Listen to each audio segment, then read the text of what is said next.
মাত্র ২-৩টে উপকরণ দিয়ে এই ২ রকমের মিষ্টি রাখি বন্ধনে নিজের হাতে খুব সহজেই বানিয়ে নিতে পারেন। বানানো এতটাই সহজ যে কেউ খুব সহজেই বানিয়ে নিতে পারবেন। আর এই মিষ্টিগুলো খেতে দোকানের থেকেও ভালো হয়। আশা করছি এই রেসিপি দুটো আপনাদের খুবই ভালো লাগবে। নমস্কার বন্ধুরা, রূপাস কিচেনে সবাইকে স্বাগতম। তাহলে চলুন দেখে নেওয়া যাক। শুরু থেকে শেষ পর্যন্ত দেখার জন্য আপনাদের কাছে অনুরোধ রইল। সবার প্রথমে ছানা কাটিয়ে নেব। এখানে আমি 2 লিটার দুধ নিয়েছি। গ্যাসের ফ্লেমটা হাইতে করে দুধটা ফুটিয়ে নেব। দুধটাকে ভালো করে ফুটিয়ে নিয়েছি। গ্যাসের ফ্লেমটা বন্ধ করে দিয়ে 2-3 মিনিট রেখে দুধের অতিরিক্ত গরম ভাবটা কমিয়ে নেব। দুধের অতিরিক্ত গরম ভাবটা কমিয়ে নিয়ে ছানা কাটালে ছানাটা নরম হয়। এবার ভিনিগার মেশানো জল দুধের মধ্যে দিয়ে দিচ্ছি। 4 চামচ ভিনিগার আর অল্প একটু জল আগেই মিশিয়ে রেখে দিয়েছিলাম। ভিনিগার মেশানো জলটা দেওয়ার পর একটু নাড়াচাড়া করলেই দেখবেন দুধ কেটে ছানায় পরিণত হয়ে গেছে। দেখুন খুব সুন্দরভাবে ছানা কেটে গেছে। এবার একটা ছাঁকনির মধ্যে ছেঁকে নেব। ছানা ছেঁকে নেওয়ার পর 2-3 বার জল দিয়ে খুব ভালো করে ধুয়ে নেব, যাতে ভিনিগারের টক ভাব ছানার মধ্যে না থাকে। খুব ভালো করে ছানা ধুয়ে নিয়েছি। এবার ছানার থেকে এইভাবে চেপে চেপে জল ঝরিয়ে নেব।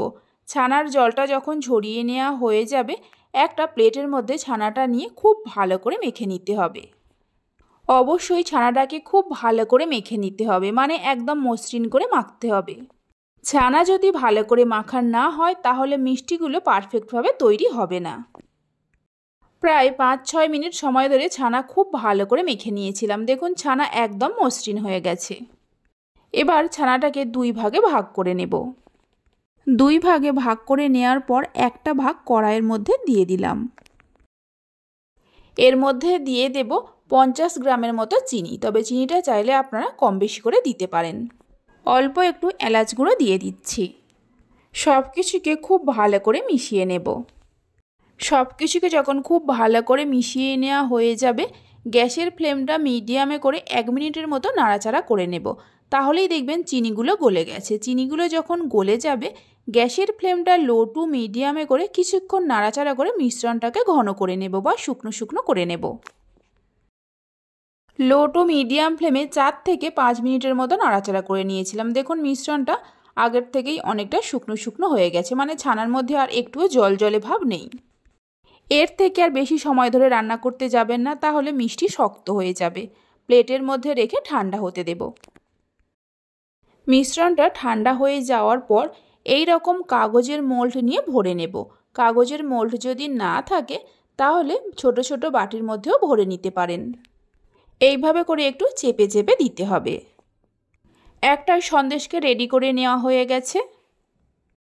এইভাবে করে সবগুলো সন্দেশ রেডি করে নেব। সবগুলো সন্দেশ যখন রেডি করে নেওয়া হয়ে যাবে, সন্দেশের ওপরে দেখতে সুন্দরের জন্য অল্প করে পেস্তার গুঁড়ো দিয়ে দেব। আপনারা চাইলে নাও দিতে পারেন, আবার নিজেদের পছন্দ মতো যে কোনো ড্রাই ফ্রুটস দিতে পারেন। দেখুন কত কম সময়ের মধ্যে এক রকমের সন্দেশ তৈরি করে নেওয়া হয়ে গেল। এবার যে ছানাটা মেখে রেখে দিয়েছিলাম, এই ছানার থেকে 3 ভাগের 1 ভাগ রেখে দেব। তারপর বেশিরভাগ ছানাটা কড়াইয়ের মধ্যে দিয়ে দিলাম। এর মধ্যে দিয়ে দিলাম 4 চামচের মতো চিনি আর 4 চামচের মতো গুঁড়ো দুধ। সন্দেশের মধ্যে আপনারা যেমন মিষ্টি খাবেন সেই মতো চিনি দিতে পারেন। গুঁড়ো দুধ আর চিনিটা দেওয়ার পর ছানার সঙ্গে খুব ভালো করে মিশিয়ে নেব। ভালো করে মিশিয়ে নেওয়ার পর মিডিয়াম ফ্লেমে 2 মিনিটের মতো নাড়াচাড়া করে নেব। তাহলেই দেখবেন চিনিগুলো খুব সুন্দরভাবে গলে গেছে। চিনিগুলো গলে যাওয়ার পর গ্যাসের ফ্লেমটা লো টু মিডিয়ামে করে আরও কিছুক্ষণ এইভাবে নাড়াচাড়া করে মিশ্রণটাকে ঘন করে নেব। অল্প একটু এলাচ গুঁড়ো দিয়ে দিচ্ছি। মিশ্রণটাকে ক্রমাগত নাড়াচাড়া করতে হবে, তা না হলে তলায় লেগে যেতে পারে। 5-6 মিনিটের মতো নাড়াচাড়া করে নিয়েছিলাম। দেখুন মিশ্রণটা আগের থেকেই অনেকটা শুকনো শুকনো হয়ে গেছে, মানে ছানার মধ্যে আর একটুও জল জলে ভাব নেই। গ্যাসের ফ্লেমটা বন্ধ করে দিয়ে মিশ্রণটা প্লেটের মধ্যে নিয়ে যে কাঁচা ছানাটা রেখে দিয়েছিলাম একসঙ্গে খুব ভালো করে মিশিয়ে নেব। গরম থাকতে থাকতেই খুব ভালো করে মেশাতে হবে। খুব ভালো করে মিশিয়ে নিয়েছি। এইভাবে 4-5 মিনিটের মতো রেখে একটু ঠান্ডা করে নেব। ঠান্ডা হয়ে যাওয়ার পর হাত দিয়ে খুব ভালো করে মেখে নেব। হাতের মধ্যে অল্প ঘি লাগিয়ে নিয়েছিলাম। তবে পুরো ঠান্ডা করলে হবে না, হালকা গরম থাকতে থাকতেই মাখতে হবে।